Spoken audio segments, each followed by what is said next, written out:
So this whole experience is an adventure, and I don't think any of us thought when we started out that we would end where we did.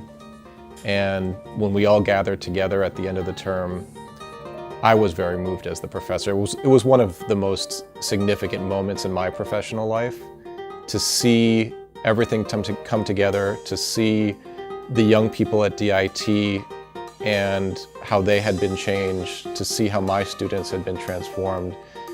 It really had a deep impact on me.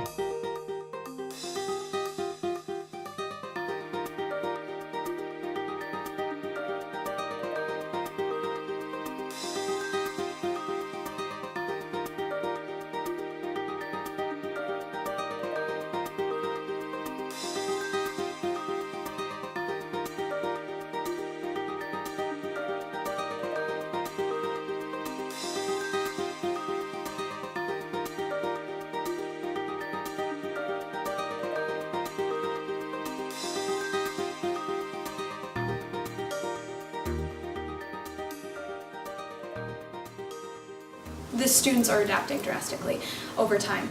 And when I came in on the first day, it was nerve-wracking. It was actually the same day as the walk in the park, so I knew we weren't going to stay in the school the entire time. And it was hard because we weren't given much information on who we're going to meet with. We just knew where to go, and I was terrified. I've heard so many things about CODY, about the Detroit area, so many people giving me warnings and how to keep safe. And then when I walked in, the students were so welcoming. Actually, did you know that the poem "There Are Birds Here" by Jamal May, the one with the Detroit poet? So the Southeast Michigan Stewardship Coalition is part of a statewide organization called the Great Lakes Stewardship Initiative. And in fact, this is the only statewide initiative in the country that uses place-based education as an approach. So SEMIS was founded 8 years ago, and now we're a coalition of teachers from over 17 schools and 35 community partner organizations. And we help youth become citizen stewards of their local communities and also the Great Lakes region. Place-based education is using the local community as the starting point for inquiry. 3 things happen in place-based education that if they don't happen, it's not place-based education.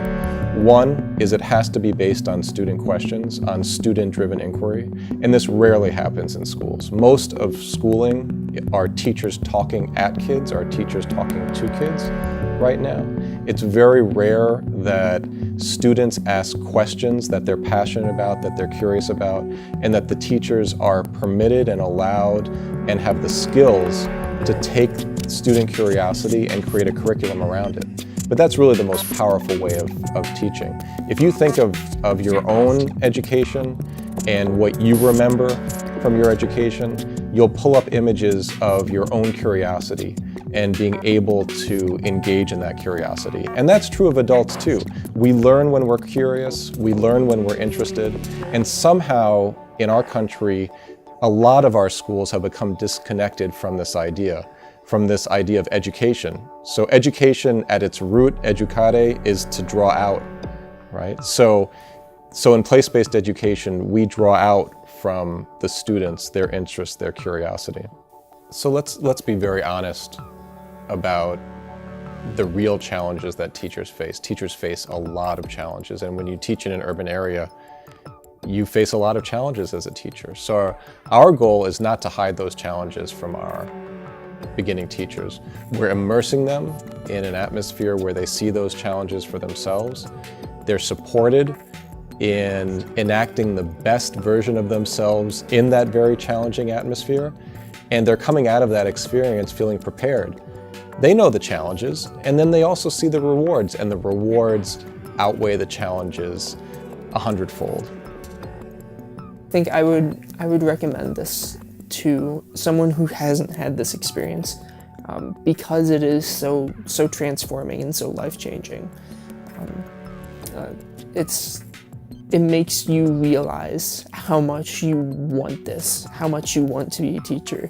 And then at Eastern, it makes you realize how much you want to be a teacher at at Ypsilanti or in your community, and it makes you want to have this experience again and again and again. So I really do feel like I belong to a community. Going into the course, like I never experienced that at college, so I didn't expect that I would have this like cohort of students that I would become like really close to. And now we're all friends. I mean, we're here at Ethan's house, like having brunch, and that is not a typical experience that you would have. But I think we're all really close, and we're like trying to take our courses together, and I know everyone's names and like a lot about them, and I've never had that sort of experience. And I think it really shows us like in our classrooms how to build a community within your classroom, and so that's really important. And then it translates into our community like at Detroit. Like I think that we're definitely part of DIT's community, and I never would have expected that just from like going in and observing students, but it's been really, really crucial to this experience.